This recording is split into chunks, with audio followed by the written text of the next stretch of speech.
Selamat datang kembali di sesi pembahasan mendalam kita.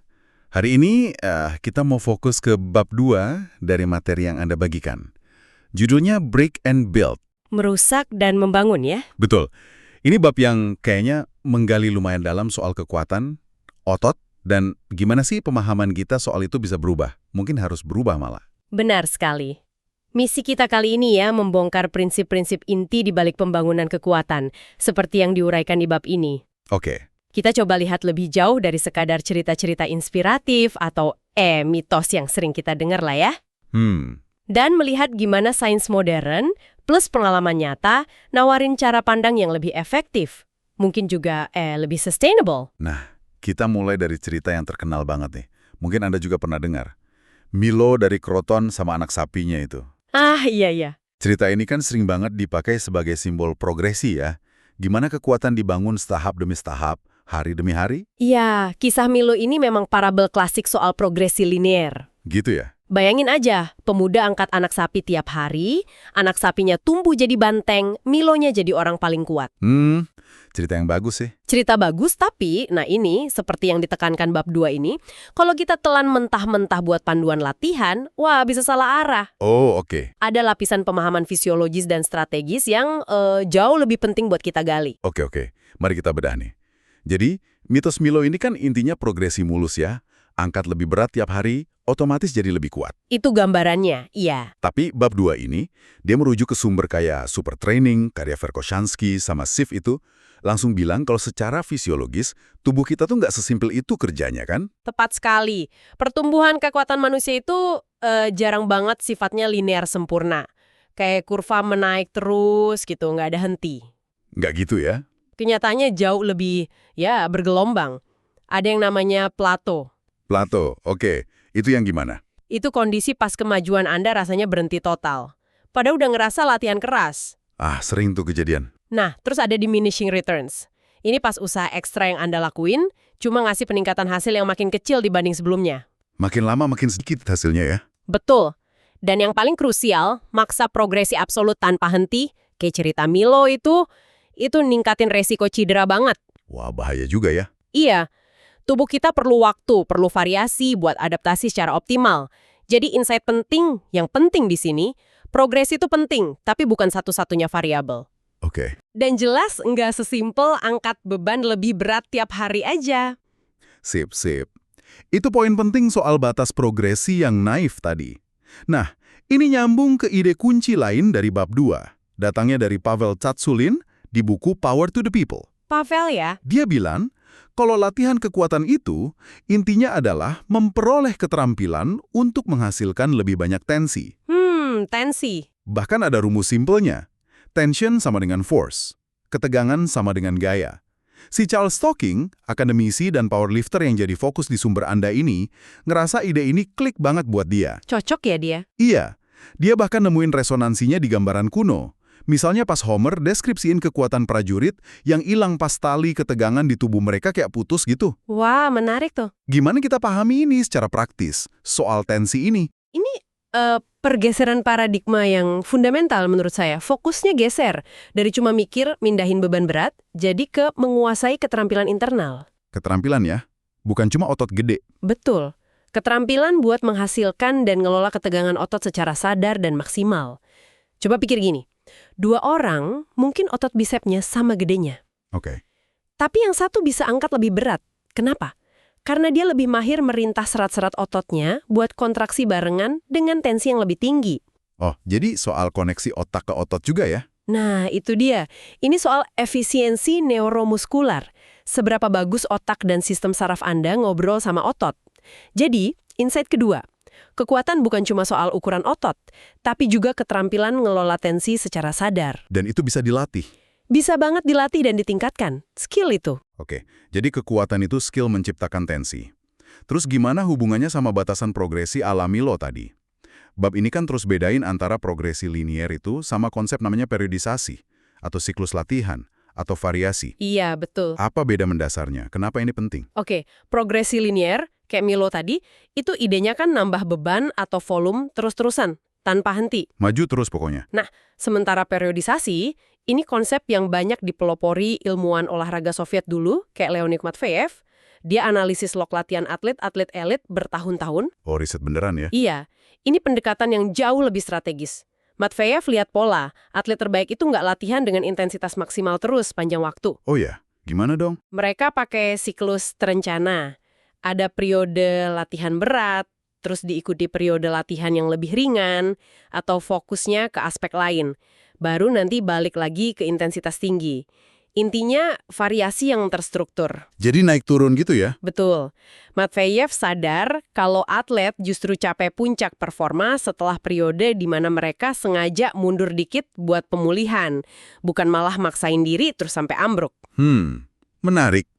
Dan si Stocking, tokoh kita di bab ini, dia nemu konsep periodisasi ini juga di bukunya Tsatsouline sama Super Training gitu. Iya, kayak nemu jawaban gitu ya dia. Kayak nemu kunci yang hilang ya. Tapi kenapa sih pendekatan siklus naik turun ini lebih bagus daripada maju terus pantang mundur? Kan kedengarannya agak aneh ya. Ngurangin latihan kok malah bikin lebih kuat? Itu pertanyaan bagus. Jawabannya ada di gimana tubuh kita ngerespon stres. Ada konsep biologis dasar namanya sindrom adaptasi umum. Jelasin sama Hans Selye. Selye bilang tubuh itu lewat 3 fase pas ngadepin stresor. Dalam hal ini, latihan berat ya. Oke, 3 fase. Apa aja tuh? Pertama, fase alarm. Pas tubuh kaget sama stresor baru. Kedua, fase resistensi. Di sini, tubuh adaptasi, jadi lebih kuat buat ngatasin stresor itu. Nah, ini fase yang kita mau. Fase bagusnya ya? Iya, tapi kalau stresornya terus-terusan dikasih tanpa jeda cukup, tubuh masuk fase ketiga, fase kelelahan. Wah, Di sini, sumber daya tubuh habis, adaptasi berhenti, performa anjlok, resiko cedera sama jenuh mental naik banget. jadi tuh bahayanya maksain terus ya? Nah, periodisasi dengan variasinya itu, intinya adalah strategi cerdas buat maksimalin waktu di fase resistensi tadi, dan sengaja ngindarin fase kelelahan. Oh, jadi mundur itu buat ngindarin kelelahan. Mundur sejenak, itu ngasih tubuh kesempatan buat pulih dan bangun ulang pertahanannya lebih kuat dari sebelumnya. Jadi, insight ketiga, periodisasi atau variasi latihan terencana itu kunci buat adaptasi jangka panjang dengan cara menghindari fase kelelahan. Jadi mundur itu bukan lemah, tapi bagian strategi cerdas buat maju jangka panjang. Oke. Ini nyambung banget sama konsep berikutnya nih yang dibahas tuntas di bab 2. Super kompensasi. Nah, ini dia. Konsep ini yang juga dijelasin di Super Training, kayaknya ngejelasin keajaiban di balik periodisasi tadi ya. Bisa dijelasin dikit apa itu super kompensasi? Super kompensasi ini inti kenapa istirahat dan variasi itu penting banget. Ini kecenderungan biologis tubuh kita. Jadi, setelah pulih dari stres latihan, tubuh itu nggak cuma balik ke kondisi awal, Terus gimana? tapi beradaptasi sedikit melampaui level sebelumnya. Seolah-olah tubuh mikir, wah, latihan kemarin berat nih, biar nanti nggak kaget lagi, siap-siap jadi sedikit lebih kuat, sedikit lebih tahan. Oh, jadi kayak upgrade diri gitu ya? Persis. Proses merusak atau latihan itu micu sinyal adaptasi. Tapi proses membangunnya, pertumbuhan otot, nambah kapasitas energi, dan lain-lain, itu justru dominan terjadi pas kita istirahat dan pulih. Pas lagi santai malah ya? Iya. Kalau waktu istirahat dan nutrisinya pas, tubuh bakal super kompensasi, siap ngedepin tantangan serupa dengan kapasitas lebih tinggi. Nah, di sini nih jadi menarik banget. Soalnya si Charles Tolkien itu ngalamin ini langsung. Betul, diceritain di bab itu ya. Iya, bab 2 nyeritain gimana dia sempat frustasi karena plato di latihan squatnya. Nggak nambah-nambah. Stuck ya. Terus dia nekat nyoba nerapin prinsip periodisasi dari Tsatsouline sama Super Training. Sengaja masukin fase latihan lebih ringan setelah periode berat. Hasilnya, Gimana hasilnya? dia nggak cuma mecahin rekor pribadinya, tapi ngelampauinya jauh banget. Kalau nggak salah ingat, lebih dari 30 pon. Itu kan lompatan gede banget. Wah, signifikan itu. Ilustrasi sempurna dari kekuatan super kompensasi yang berhasil dipanen lewat periodisasi. Ini paradoks yang indah dalam latihan. Anda jadi lebih kuat bukan pas lagi angkat beban terberat, tapi setelah Anda istirahat dari usaha itu. Justru setelahnya ya. Latihan itu stimulusnya, tapi pertumbuhannya terjadi pas pemulihan.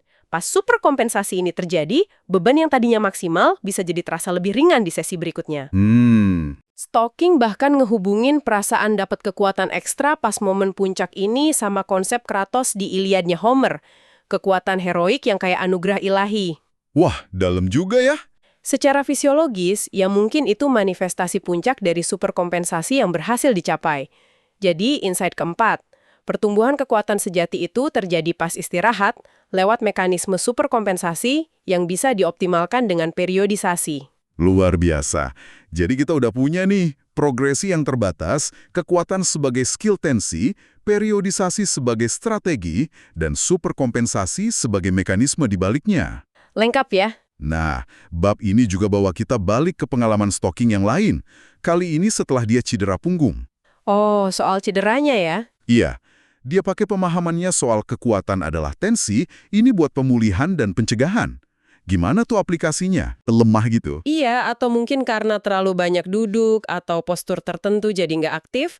Nah, stalking itu nggak cuma fokus ke peregangan atau relaksasi aja. Terus dia ngapain? Ngacu ke prinsip tension sama dengan force tadi, dia mikir kalau masalahnya kurang tensi atau kekencangan di otot ekstensor punggung, ya solusinya bangun lagi tensi dan ketahanan di situ. Dilatih lagi dong berarti? Betul, dia mulai rajin latihan back extension. Gerakan nguatin otot punggung bawah, tapi repetisinya tinggi. Oh, bukan beban berat. Bukan, tujuannya bukan angkat berat, tapi ngencengin lagi otot-otot yang cenderung lemah dan meregang gara-gara gaya hidup modern. Terutama duduk lama itu kan bikin otot flexor kayak perut sama panggul depan cenderung jadi pendek dan kaku. Iya. Kebanyakan duduk emang masalah ya. Jadi ini soal nyimbangin tarik-menarik tensi di dalam tubuh gitu. Tepat sekali. Bukan cuma buat performa angkat beban, tapi buat fungsi sehari-hari, buat kesehatan struktur tubuh kita. Persis. Ini aplikasi praktis banget. Prinsipnya imbangin tensi ini berlaku buat siapa aja yang pengen gerak lebih baik, ngurangin risiko nyeri. Penting nih buat kita-kita juga ya. Bisa dipakai buat ngatasin masalah fungsional umum gara-gara gaya hidup modern. Ini bukan lagi soal angkat beban semata, tapi soal ngelola arsitektur internal tubuh kita. Arsitektur internal. Suka istilahnya. Kalau kita lihat ke belakang dikit nih, ke konteks kuno yang juga disinggung di bab 2, ada kontras menarik ya. Gimana tuh? Misalnya, cerita dari Herodotus soal demonstrasi kekuatan kaki yang luar biasa. Tapi tujuannya bukan kompetisi olahraga, melainkan bagian dari ritual atau pelayanan. Oh iya, itu nunjukin pandangan beda ya soal makna dan aplikasi kekuatan. Beda banget sama sekarang. Dan yang juga menarik, seperti dicatat di bab ini, meskipun ada figur legendaris kayak Milo, bukti konkret soal metode latihan resistensi progresif yang sistematis kayak yang kita pahami sekarang, Yang pakai periodisasi, superkompensasi itu. iya, itu minim banget di sumber-sumber kuno. Kayaknya pemahaman mereka soal gimana cara bangun kekuatan secara optimal itu beda, atau ya setidaknya nggak terdokumentasi serinci pendekatan ilmiah modern kita. Jadi kelihatan banget ya evolusinya. Ini nunjukin betapa pemahaman kita soal break and build ini benar-benar udah berevolusi drastis. Oke, jadi kalau kita coba rangkum nih, intisari dari bab 2, break and build ini buat Anda pendengar, apa poin utamanya? Yang jelas, bukan cuma niru Milo ya. Hahaha, iya bukan itu. Intinya, bangun kekuatan secara efektif dan berkelanjutan itu jauh lebih bernuansa. Pertama, ini soal ngembangin keterampilan. Skill ya. Skill ngelola tensi otot. Kedua, perlu strategi cerdas lewat periodisasi. Siklus latihan dan istirahat yang terencana, buat maksimalin adaptasi dan ngindarin jebakan kelelahan atau cedera. Dan yang ketiga, Yang ketiga, kunci dari strategi itu adalah paham dan manfaatin mekanisme superkompensasi. upgrade diri tadi ya. Betul. Pertumbuhan yang terjadi pas kita kasih tubuh kesempatan buat pulih dan bangun ulang dirinya lebih kuat setelah dirusak sama latihan. Jadi ini tentang merusak asumsi lama yang terlalu simple. Iya, dan membangun pendekatan yang lebih cerdas, lebih personal mungkin ya. Bisa dibilang gitu. Yang paling menarik mungkin kesadaran bahwa siklus break and build ini hukum alamiah adaptasi. Kita nggak tumbuh pas lagi berjuang kerasnya. Tapi pas istirahatnya, Kita tumbuh pas kita memulihkan diri dari perjuangan itu. Ngehormatin siklus ini, ngasih ruang buat pemulihan itu sama pentingnya kayak ngasih stimulus latihannya sendiri. benar juga. Ini berlaku universal. Mau Anda atlet elit, pejuang akhir pekan, atau cuma pengen hidup sehari-hari lebih kuat dan tangguh aja. Oke, sebagai penutup nih, mari kita bawa pemikiran ini agak jauh dikit. Bab ini kan fokusnya membangun kekuatan fisik dengan cara merusak metode lama yang kurang efektif. Sekarang, coba Anda renungkan sejenak. Ada nggak ya mitos Milo di area lain hidup Anda? Maksudnya?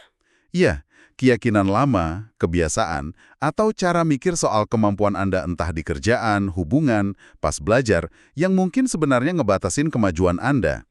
Menarik pertanyaannya. Apa ya yang perlu Anda rusak atau tinggalin dulu supaya bisa membangun sesuatu yang baru? Sesuatu yang lebih kuat, lebih otentik, dan lebih sesuai sama potensi Anda yang sebenarnya. Pertanyaan buat direnungkan itu. Coba dipikirkan ya. Sampai jumpa di pembahasan mendalam kita berikutnya.